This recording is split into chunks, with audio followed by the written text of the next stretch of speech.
Nick?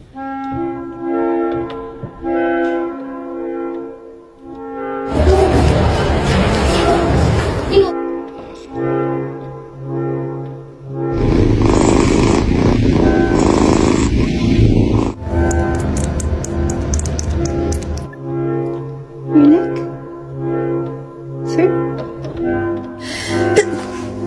I'm sorry, go back to sleep.